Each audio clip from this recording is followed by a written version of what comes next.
Hello and welcome to Coffee English, where we mix great stories with English learning.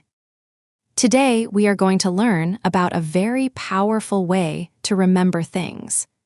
This method helped ancient Greek speakers remember long speeches without writing anything down. This technique can change how you learn English words, remember expressions, and understand grammar rules. By the end of this episode, you will know how to build your own memory palace. You will use it to store English words and phrases so you never forget them. This episode will help you solve one of the biggest problems in language learning, remembering what you study. We will learn why our brains find it hard to remember things like foreign words. More importantly, we will learn how to make your mind treat English vocabulary like things you already know well. The method we are learning today is called the memory palace technique. Some people also call it the method of loci. It works because humans are very good at remembering places and pictures, but we are not so good at remembering things like words in a foreign language. Today, you will learn how to connect these two things. This will make your English learning better and more fun.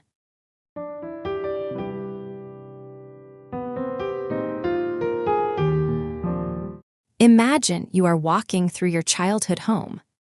You can probably remember exactly where each room is located, what furniture stands in each corner, and even small details like the pattern on the wallpaper or the squeak of a particular door. Now think about the last 10 English words you tried to learn. How many can you remember right now without looking at your notes? This difference shows us something interesting about how our brains work. Scientists have found that humans have something called spatial memory. This means we are very good at remembering places and locations. Our early human ancestors needed to remember where to find food, water, and safe places to live. This is why you can walk through your home in the dark, but you struggle to remember if the English word for delay is postpone or procrastinate. Ancient Greek and Roman speakers understood this idea long before modern science proved it. They found that by connecting new information to familiar places, they could remember huge amounts of difficult material. The great Roman speaker Cicero could give speeches for several hours without any written notes. He only used the power of his memory palace. This technique is not just something from history. Modern research shows that the memory palace method can help you remember up to 4 times better than normal ways of learning. Memory experts who can remember thousands of numbers or entire card decks in minutes all use different versions of this ancient method. First key point, understanding how memory palaces work. The memory palace technique works by using 3 simple ideas about human memory: remembering places, remembering pictures, and remembering stories. When you create a memory palace, you are building a mental map. Each location in this map stores specific information. Think of it like creating a museum in your mind. Each room shows different English words, phrases, or grammar rules. The important thing is to use a place you know very well as your base. This could be your home, your school, your workplace, or even a road you walk often. The better you know the location, the stronger your memory palace will be. Here is how it works in practice. Let us say you want to remember the English expression, break the ice. This means to start a conversation or make people feel comfortable in a social situation. Instead of trying to learn this phrase by saying it many times, you put it in a specific place in your memory palace.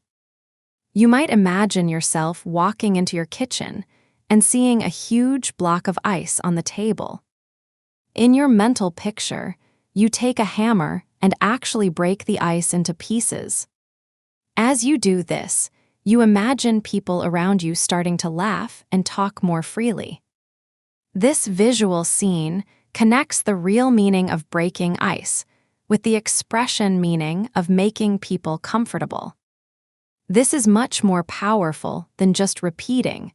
Break the ice means start a conversation again and again. Your brain works with this visual, place-based information much better than with words alone. The science behind this is amazing. When you use your memory palace, you use many different parts of your brain at the same time. The parts that help you find your way, the parts that create mental pictures, and the parts that understand stories all work together. This creates what brain experts call deep learning. The information gets stored in many different ways, making it much easier to remember later. Second key point, building your English learning memory palace. Creating a good memory palace for English learning needs careful planning and organization. The first step is choosing your base location. Most people find their homeworks best because they know it so well. You need to make a clear path through this space. Always follow the same route. This might be going through the front door, then to the living room, then the kitchen, then upstairs to the bedrooms, and so on. Being consistent is very important because it creates a logical structure that your brain can follow easily. Once you have your route, you need to choose specific locations for different types of English content. For example, you might decide that the living room is for everyday vocabulary. The kitchen is for food-related words and expressions. The bedroom is for emotions and feelings, and the bathroom is for action verbs. This organization helps prevent confusion and makes it easier to find information when you need it. The next step is creating clear, memorable mental pictures for each word or phrase you want to learn. The key is to make these pictures as unusual, funny, or interesting as possible. Our brains are designed to remember things that are different or strange. This is why you can remember a weird dream from years ago, but forget what you had for lunch yesterday. Let us work through another example. Suppose you want to remember the word procrastinate, which means to delay or put off doing something. You might place this in your bedroom, imagining a professional wrestler named Pro, who keeps delaying his wrestling match. He is sitting on your bed, checking his phone, saying, "I will crastinate later." The picture is silly and easy to remember, and it connects the sound of the word with its meaning. The more absurd and clear you make these mental pictures, the better they will stick in your memory. Another powerful technique is to create stories that connect several words or phrases. Instead of storing separate pieces of information, you can build stories that link related vocabulary together. For instance, if you are learning words about cooking, you might create a story about a chef who beats around the bush while trying to explain a recipe, then spills the beans about a secret ingredient, and finally brings home the bacon by winning a cooking competition. This story approach, combined with the place organization of your memory palace, creates many pathways to the same information. Third key point, using memory palaces for grammar and complex structures. While vocabulary is the most obvious use of memory palaces, this technique can also be very effective for learning English grammar and complex language structures. The key is to create visual pictures of grammar concepts that are hard to understand. For example, the difference between present perfect and past simple tenses can be difficult for many learners. You might create a visual scene where present perfect actions are connected to the present moment by a bridge, while past simple actions are completely separate islands. In your memory palace, you could choose one area for tense-related pictures. Picture a timeline running through your hallway, with different rooms representing different time periods. The living room might be the present, the kitchen might be the past, and the bedroom might be the future. When you encounter a present perfect sentence like, "I have lived here for 5 years," you see yourself standing in the living room doorway, looking back at the kitchen with a bridge connecting the two spaces. This visual picture makes the connection between past and present much clearer than grammar explanations alone. Phrasal verbs, which are very difficult for English learners, can also be learned using memory palace techniques. These combinations of verbs and prepositions often have meanings that are completely different from their individual parts. Take the phrasal verb put up with, which means to tolerate or accept something unpleasant. You might see yourself in your garage actually putting up a sign that says with, while something annoying is happening around you, but you are tolerating it. The physical action of putting up a sign helps you remember the phrasal verb, while the context of tolerance reinforces the meaning. For complex expressions, you can create entire scenes that play out like mini-movies in your memory palace. The expression, "It is raining cats and dogs," meaning it is raining heavily, could be seen as an actual scene where cats and dogs are falling from the sky in your backyard. The more dramatic and memorable you make these scenes, the easier they will be to recall when you need them in conversation.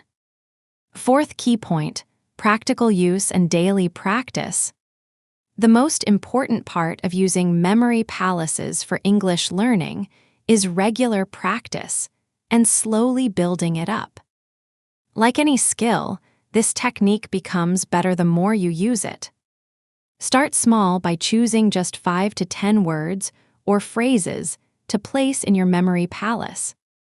Spend time each day walking through your mental route, seeing each location and its connected English content. The key is to make this practice feel like fun rather than work. Think of it as taking a mental tour of an interesting museum, where each exhibit teaches you something new about English. As you become more comfortable with the basic technique, you can expand your memory palace by adding new rooms or even creating completely separate palaces for different parts of English learning. Some people create one memory palace for vocabulary, another for expressions, and a third for grammar rules. Others prefer to keep everything in one large, well-organized mental space. The choice depends on your learning style and what you prefer. One very effective approach is to connect your memory palace practice with real-world activities.